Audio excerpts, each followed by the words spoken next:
خسارة نقطتين، بسم الله الرحمن الرحيم. طبعا الأول خسارة نقطتين من النادي الأهلي مش نهاية الكون، ولكن الأهلي كان يستحق لأنه كان الأقرب للفوز.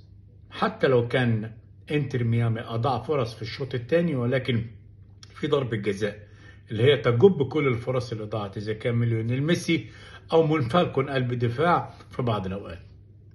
شوط أول ممتاز، وأنا يمكن كنت بكلم أحد الأصدقاء في التليفون، بكلمه بقول له مستحيل الاهلي يلعب نفس الشوط في الشوط الثاني، وخاصه اللعيبه العرب دايما كده، دايما عندهم شوط والشوط الثاني في تاثيرات كتيره جدا بتحصل، تاثيرات خارجيه، تاثيرات داخليه، الشغل النفسي، اضاعه ضربه جزاء، طرد لعيب، اصابه لاعب، كل ده يتاثر بيه النادي الاهلي او يتاثر بيه النادي الاهلي في الشوط الاول. وجهه نظري فريق انتر ميامي كان في الشوط الاول مستسلم تماما، يعني مش موجود. وانا اتكلمت في فيديو ليا سابق على قناه ابو ظبي الرياضيه في برنامج البحار، قلت فيه ان مشكله انتر ميامي طرفين الملعب، عند فراي وعند كمان نوح، وقلبين الدفاع فالكون وافيليس. وفعلا قد كان التحولات بتاعت النادي الاهلي كانت ممتازه جدا. انا عجبني الاهلي في الشوط الاول لعده نقاط، الاولى منها التامين، انه لغى تماما ريدوندو اللاعب الصغير او الموهوب. نفس الموضوع ليونيل ميسي بعده عن ال 18، وقلل كتير جدا من الاخطاء الفرديه اللي هي الفاولات، الا واحده بس عملها مروان عطيه. النقطه الثانيه التنظيم في منتهى الروعه، كان تنظيم النادي الاهلي باستخدامه لمحمد علي بن رمضان كتامين لتريزيجيه، باستخدامه كمان لحمدي فتحي في بعض الاوقات تامين لامام عاشور او لزيزو بعد نزوله، مع الاعتماد ان في دايره اسمها مروان عطيه بيلعب امام قلبين الدفاع، وتعليمات صريحه بنسبه 100% لكوكا عدم الظهور في ال 45 دقيقه الاولى. نفس القصه محمد هاني، تعليمات، لان الجبهه اليسرى بالنسبه لفرقه انتر ميامي اللي فيها نوح وفيها كمان سيجوفيا هايله، وده يمكن اللي كان مركز عليه اكتر ريبيرو وجهه نظري الشخصيه.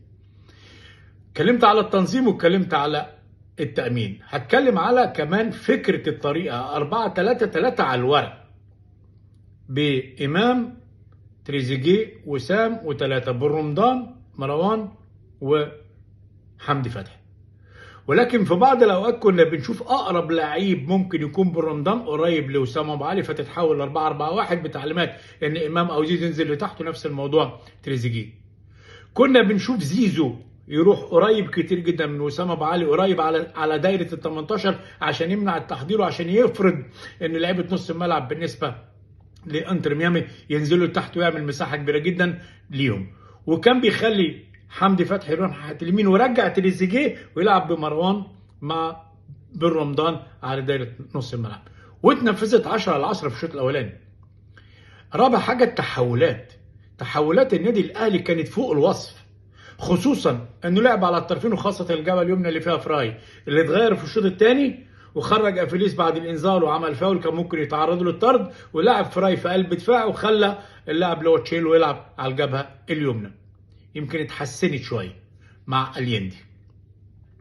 الاهلي وسع الملعب صح بزيزو اللي كان عنده حريه حركه في الثلث الامامي بعد خروج امام عاشور. اتمنى يكون اصابته ما تطولش او ما يخرجش من البطوله، لانه مهم جدا لان الاهلي، وخاصه المباريات اللي جايه مع بالميرس ومع كمان بورتو. فكره اللعب على الاطراف من زيزو او هاني، يعني هاني قليل جدا وكمان تريزيجيه، هي المشكله كانت في نهايه الهجمه. الاهلي وصل بكره لزيزو، وصل لكره بامام عاشور، وصل لكره بوسام ابو علي واحرزنا هدف، ولكن في النهايه كان اوفسايد. وصل بزيزو مرتين ومنها كره ضربه الجزاء. معدل فرص الاهلي، كان الاهلي عامه بيلعب اللاعب اللي اسمه استاري او حارس المرمى استاري اللي كان متفوق على نفسه، وانا مش عارف الحاله الفنيه اللي جات له دي جات له مره واحده ازاي، لانه انا متابعه في الدوري الامريكي اقل من كده بكتير جدا، ولكن هي حاله نفسيه وحاله فنيه بتيجي للحراس في اوقات معينه. زي ما قلت عجبني الاهلي تامينه، ان ما حدش وصل للشناوي في الشوط الاولاني، التحكم في ميسي وسواريز وريدوندو، التحكم في سيجوفيا على الجبهه اليسرى كمان نوح. عجبني الاهلي في التنظيم بتاعه، تقارب الخطوط كان ممتاز جدا جدا، الخطوط كلها كانت قريبه مع تغيير الطريقه. عجبني كمان في عمليه اعتماده على بعض اللعيبه او استخدامه لبعض اللعيبه خاصه محمد علي برمضان، اللي شوط اول يمكن كان شويه اقل، ولكن شوط ثاني افضل كتير جدا. لما كان جاي خرجوا ليبيرو، وانا برضو مش قادر افهم ليه.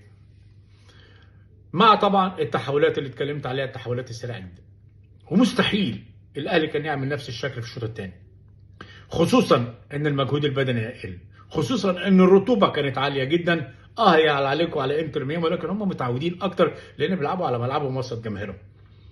انما في النهايه كان المفروض، يعني انا وجهه نظري، انا مش مع تغيير زيزو في الاخر، انا كان وجهه نظري ان زيزو يستنى على الدكه وكان نزل طاهر محمد طاهر، ولكن الراجل كان جريء فيها.